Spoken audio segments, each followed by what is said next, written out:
끝난 것이 아니다라는 말씀의 제목으로 함께 말씀 나누도록 하겠습니다. 얼마 전 제 가족들이 지원한 곳에 연이어 탈락했다라는 소식을 접하게 되었습니다.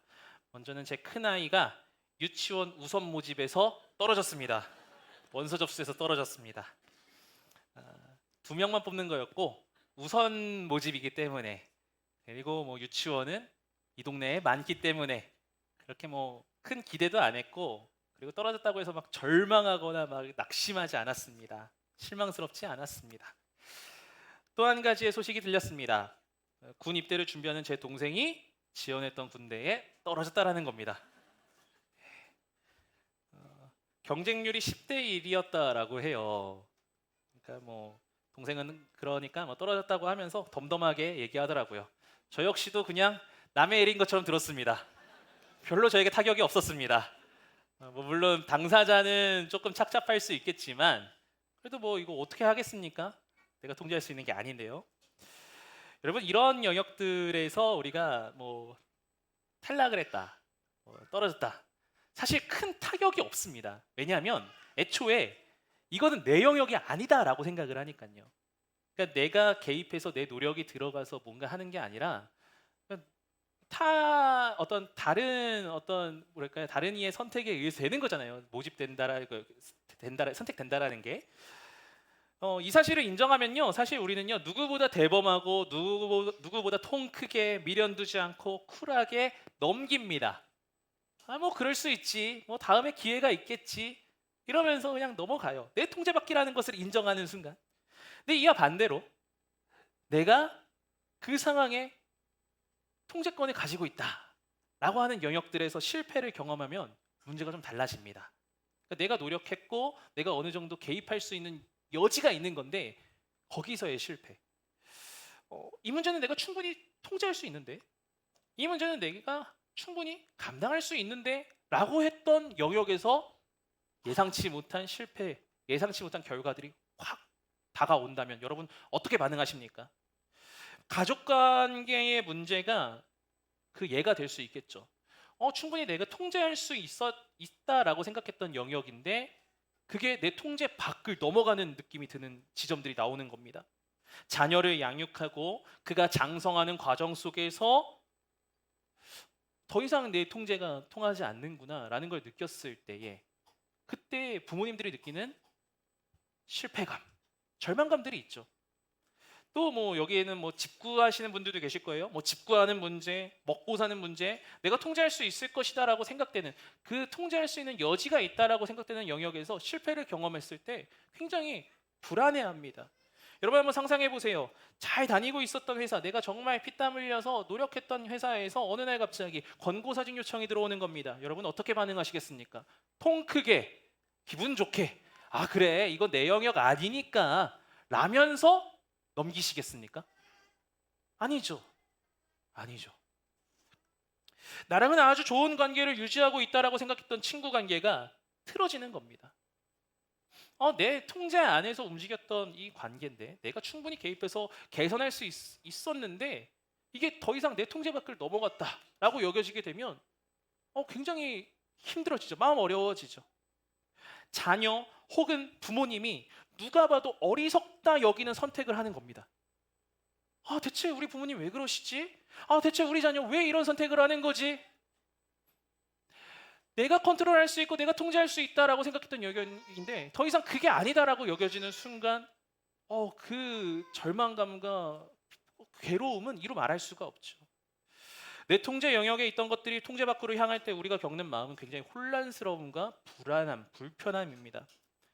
오늘 야복강 앞에서의 그 야곱이 이러한 모습이지 않았나 싶습니다. 야곱은 오랜 타향 생활을 마치고 고향으로 이제 돌아오는 길에 있습니다. 이 과정에서 형 에서와의 만남을 앞두고 있습니다. 에서와 야곱의 관계는 여러분 우리가 잘 알고 있죠. 일방적으로 일단 야곱이 잘못했죠. 그죠? 형한테 장자권 사기치고 도망갔잖아요. 그리고 20년 만에 재회하는 겁니다. 언젠가는 회복해야 되는 이 관계 회복 문제, 두렵고 떨리겠지만 야곱은 이것을 자신의 통제권 안에 두려고 시도합니다. 그것이 32장 5절에 나오는데요. 5절 한번 읽어봅니다. 시작. 내게 소와 나귀와 양떼와 노비가 있으므로 사람을 보내어 내 주께 알리고 내 주께 은혜 받기를 원하나이다 하라 하였더니. 자, 야곱이 에서를 만나기 전에 자신의 재산, 자신의 모아놨던 그 영역들을 이제 얘기하는 겁니다. 내게 소와 나귀와 양떼와 노비가 있고 이 소유권은 누구 거예요? 내 주. 여기서 내 주는 우리 하나님이 아닙니다. 에서입니다. 그러니까 야곱은 아마 이렇게 생각했을 거예요. 내가 20년 동안 형하고 그렇게 관계가 멀어지고 있었는데 그래도 형, 설마 우리 형 에서가 20년 동안 앙심을 품었겠어. 그리고 장자권으로 내가 장자권을 비록 가져갔지만 그것을 보상해 줄 만한 재산을 형에게 준다면, 상응하는 대가를 준다면 이 관계는 회복될 거야 라는 기대감으로 이것을 준비했겠죠. 그런데 이런 야곱에게 굉장히 절망적인 소식이 들립니다. 형 에서가 군대 400명을 데리고 온다라는 거예요. 그냥 400명이 아니라 여기서 400명은요 군대를 지칭합니다. 이 당시에 칸 단위라는 거예요. 아니, 내가 생각하기에는 이 관계가 내 통제 안에서 회복될 거라 생각했는데 지금 400명을 데리고 온다고? 이 소식을 들은 야곱이 어떻게 반응하느냐? 7절입니다. 읽습니다. 시작. 야곱이 심히 두렵고 답답하여. 이 정도는 내가 통제할 수 있어 라고 여겼던 영역에서 그것이 이제 더 이상 통제 불능의 상태가 돼버리니까 야곱은 두렵고 답답해지기 시작합니다. 여러분들도 이런 경우들 있으시죠? 내 통제 밖에 있는 상황들, 그리고 그 상황에서 불안하고 두렵고 답답할 때 그때 가장 좋은 베스트는 무엇이냐면 이것을 가장 쉽게 우리가 이 상황을 해결할 수 있는 것은 이 상황 자체를 하나님께 맡기는 겁니다. 그냥 맡긴다라는 것은요, 하나님 어떻게 해야 될까요? 하나님의 지혜를 구하고 하나님이 말씀하실 때에, 하나님이 상황을 열어주실 때에 기다리면서 그 상황들을 바라보는 것입니다. 그런데 우리는 거기까지 가지를 못해요. 우리가 가장 쉽게 택하는 방법은 통제 불능한 영역까지도 내가 더 통제하려고 시도한다라는 거예요.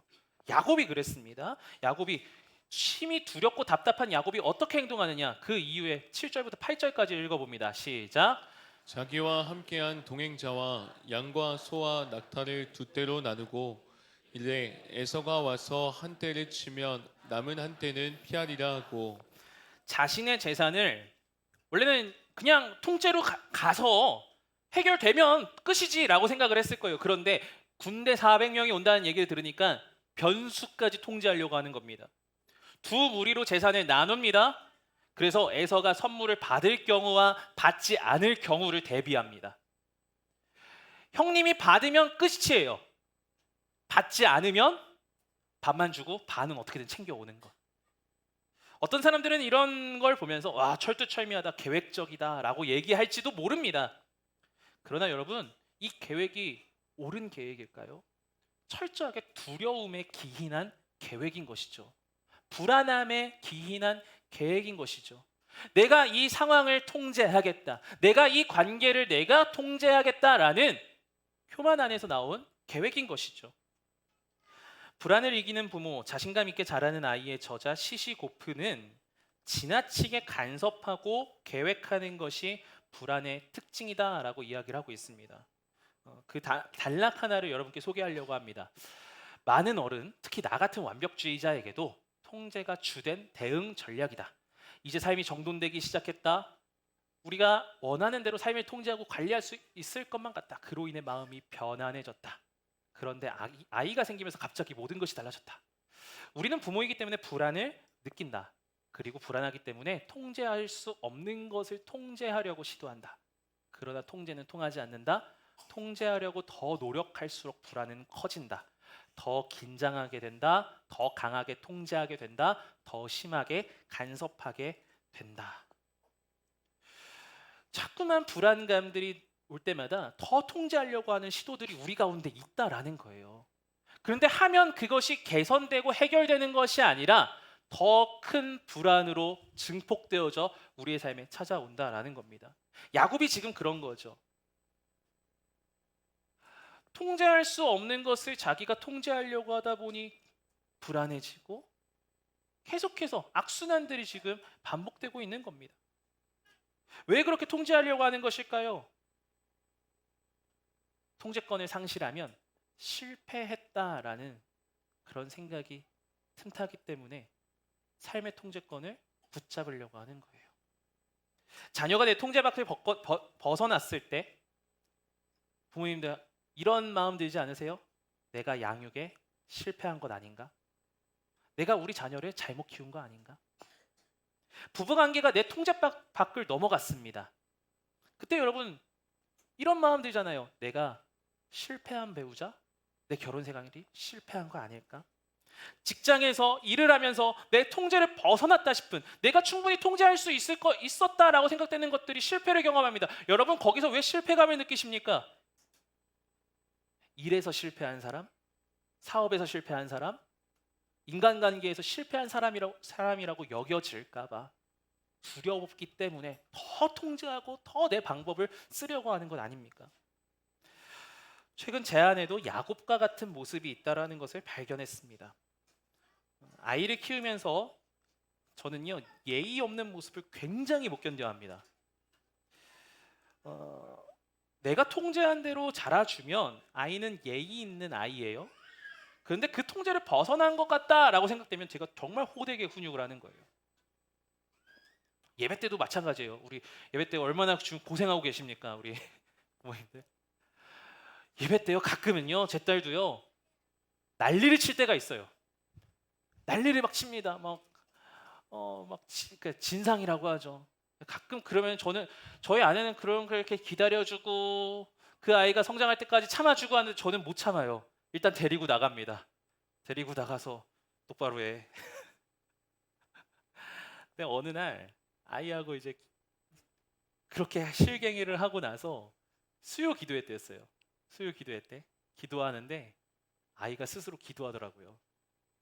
아이가 스스로 걔가 한 15분 기도하더라고요. 눈 감고 쫑알쫑알 하면서 뭔 기도했어? 라고 했더니 뭐 엄마 아빠를 더 사랑하게 해주셔서 감사하고요. 뭐 이런 얘기를 막 하겠다고 합니다. 통제하려면 할수록 불안하니까 더 통제하려고 하는 거예요. 근데 그 마음이 뭐였냐면 통제하려고 하는 마음이 뭐였냐면 아이 양육에 실패할까 봐. 부부관계에서도 그런 것들이 발견되어졌습니다. 많은 부부들이 겪는 어려움도 제게 있습니다. 저는요 저희 아내가 편하게 예능을 보고 드라마 보는 게 그렇게 보기 싫어요. 아, 네. 여러 찬성 소리들. 아, 그게 뭐냐, 뭐 집안일을 해라 이런 게 아닙니다. 제 안에 어떤 마음이 있었냐면 정말 이거는 끊임없이 제가 회개하고 나가는 부분인데 드라마가 아니라 좀 경건서적도 있고 경건의 삶을 살아야지. 저희 아내는 목사가 아니거든요. 근데 제가 목사의 삶을 저희 아내한테 막 강요를 하는 거예요. 최근에도 하여튼 이런 비슷한 류의 이야기를 했었습니다. 근데 이것도 제 불안이더라고요. 그러니까 저희 아내를 내가 통제해야 되겠다. 어떻게 보면 굉장히 남들이 보기에는 굉장히 거룩하고 경건한 성공한 부부관계를 살아가고 있는 그 삶을 보여줘야 되겠다라는 제 욕심이 들어가 있는 거고, 그렇게 되지 않으면 왠지 목회자로 실패한 것 같아. 근데 참 웃긴 게요, 저도 많이 보거든요. 근데 내 통제에서 벗어났기 때문에 실패했다라는 생각들이 지배하고 있었다라는 것을 발견하게 되었습니다. 여러분 가운데도 이런 것들이 있지 않으십니까? 자꾸 뭔가를 통제하려고 하고 그러면서 더 악순환이 일어나고 불안해하는 경우들. 어떻게 하면 될까요? 간단합니다. 근데 이 간단한 걸 우리가 못하죠. 하나님께 맡기는 겁니다. 스캇 솔즈가 그의 책 리더의 눈물에서 우리의 내면에 대해 이렇게 말합니다. 우리의 마음은 하나님 안에서 안정을 찾기 전까지는 불안할 수밖에 없다. 공감되십니까? 여러분, 우리의 마음의 불안정함, 이거는요 다른 것에서 채울 수가 없어요. 뭔가를 통제한다고, 뭔가를 얻는다고 안정되는 것이 아닙니다. 하나님 안에서 안정되는 것입니다. 하나님 안에 들어갈 때 우리가 안정감을 누릴 수 있는 거예요.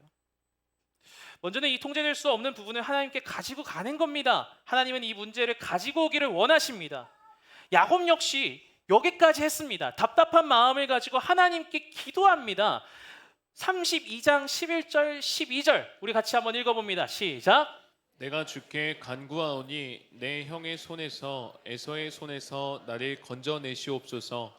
내가 그를 두려워함은 그가 와서 나와 내 처자들을 칠까 겁이 나기 때문이니이다.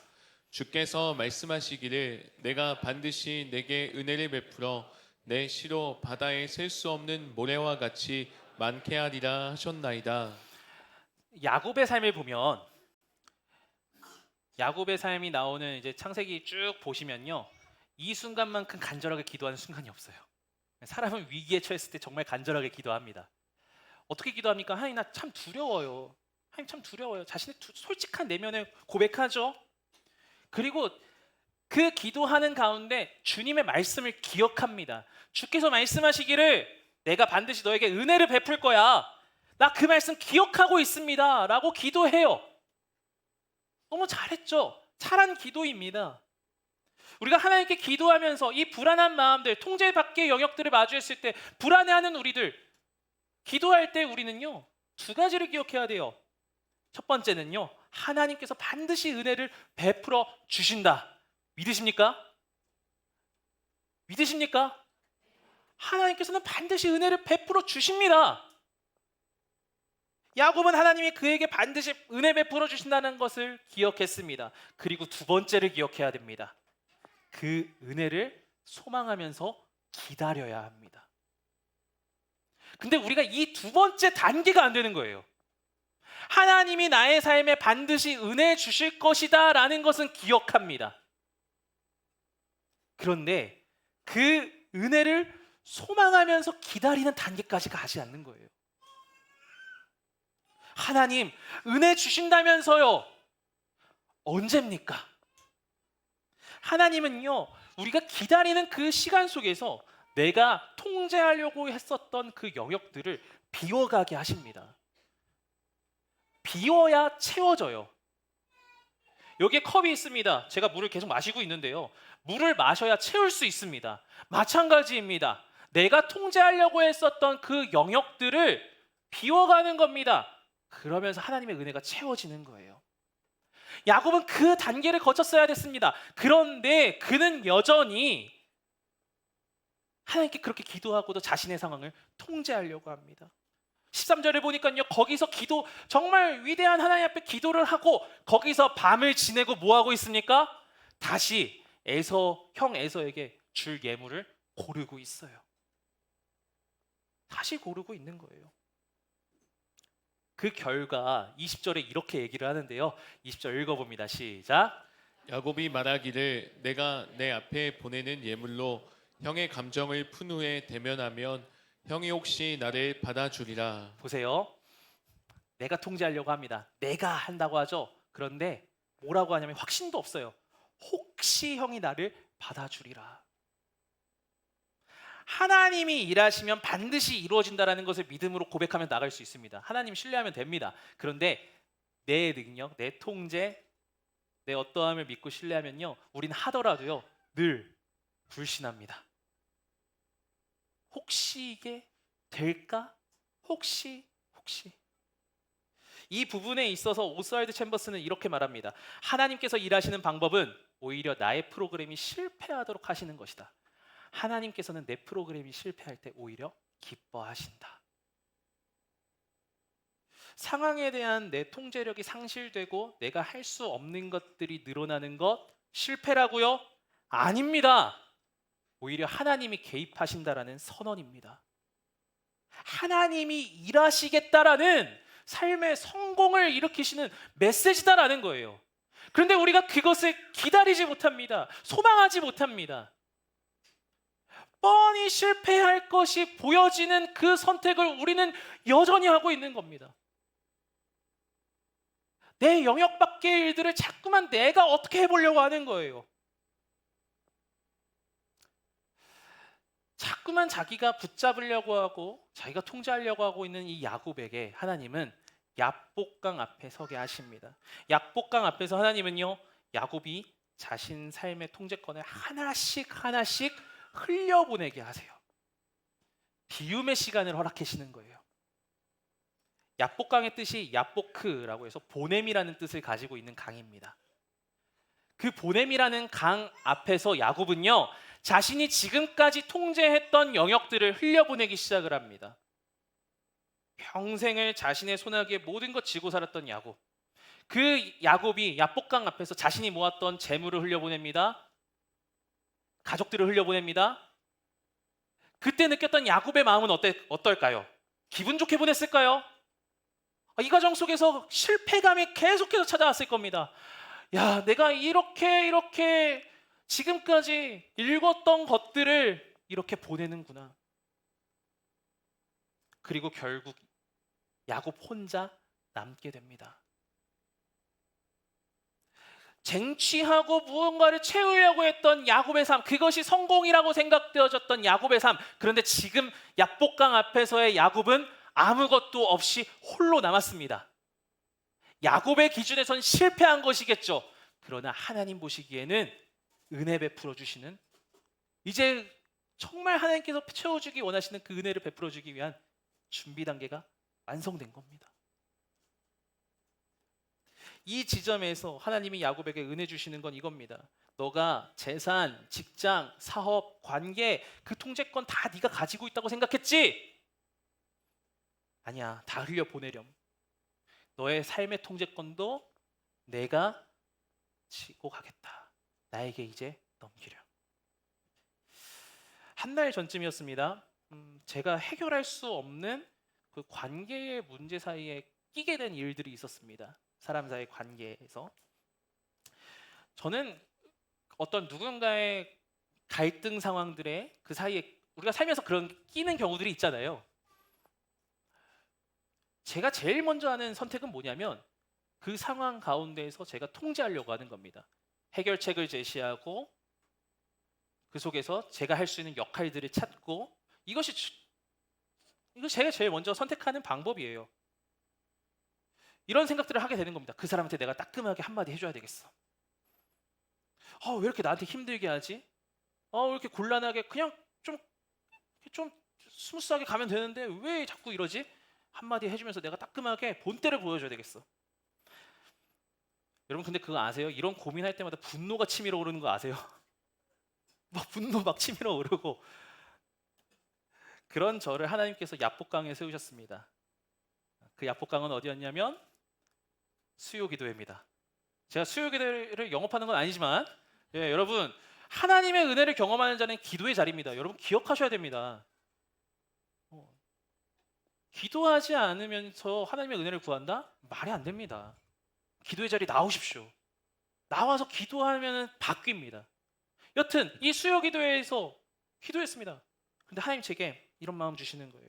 그 영역은 네가 통제하는 게 아니라 내가 감당하는 거야. 제 식으로 하나님 마음 주셨어요. 선 넘지 마. 하나님의 통제 영역을 제가 개입해서 하려고 하니까요, 계속해서 고민하고 힘들고 짜증나고. 그런데 그것을 딱 깨닫는 순간 하나님께 감사의 기도가 나오더라고요. 하나님, 네, 맞습니다. 제 영역 아닙니다. 하나님은 야복강에서, 제 삶의 야복강에서 그 관계의 문제를 흘려보내게 하셨어요. 우리가 이것을 흘려보낸다라고 할 때 버린다라고 생각을 해요. 포기한다라고 생각해요. 그런데 아닙니다. 하나님께 보내는 겁니다. 하나님께 보내는 거예요. 이 과정 속에서 우리는요, 치열한 고민과 씨름을 하게 될 겁니다. 야곱 역시 이 야복강에서 이제 씨름하게 됩니다. 이제 자신의 야복나루에 가서 강을 건너기 시작합니다. 그런데 우리가 너무나 잘 알고 있죠. 홀로 있는 야곱에게 평생에 있어서 가장 치열한 씨름이 찾아옵니다. 어떤 사람이 찾아옵니다? 거기서 이제 이 사람과 함께 실갱이를 벌이기 시작을 해요. 참 이 장면이 흥미로워요. 평생을 빼앗던 자, 야곱의 뜻이 빼앗던 자 하거든요. 평생을 빼앗던 자 야곱이 모든 것을 흘려보내는 히브리어로 야복강 앞에서 씨름의 히브리어가 아바크입니다. 아바크, 씨름하고 있는 겁니다. 내가 통제하려고 하고 있는 그 상황을 하나님께 흘려보내는 자리에서는 치열한 씨름이 생겨날 수밖에 없다라는 거예요. 그게 우리의 본성이다라는 거예요. 이렇게 통제권을 내려놓는, 삶의 통제권을 내려놓는, 내가 짊어질 것인가 아니면 하나님이 쥐고 가실 것인가, 이 싸움 참 치열합니다. 날이 새도록 합니다. 그런데 아주 간단하게 끝납니다. 창세기 32장 25절입니다. 읽습니다. 시작. 그가 야곱의 허벅지 관절을 치매 야곱의 허벅지 관절이 그 사람과 씨름할 때에 어긋났더라. 날이 새도록 자기 삶의 통제권을 못 놓고 있던 야곱이었어요. 근데 하나님 너무 간단해요. 그냥 허벅지 한 대 톡 치시니까 그 통제권 싸움이 그냥 일순간에 끝나버리게 됩니다. 드디어 야곱이 하나님의 은혜를 온전히 누리게 되는 지점에 다다른 거예요. 무엇입니까? 나의 통제권, 내 삶의 통제권이 모조리 상실되었을 때, 하나님께 모조리 빼앗겼을 때, 그때가 하나님의 은혜를 누리는 때다. 세상은 말합니다. 너의 삶에 네가 통제해야지, 네가 다스려야지, 그게 성공하는 삶이지.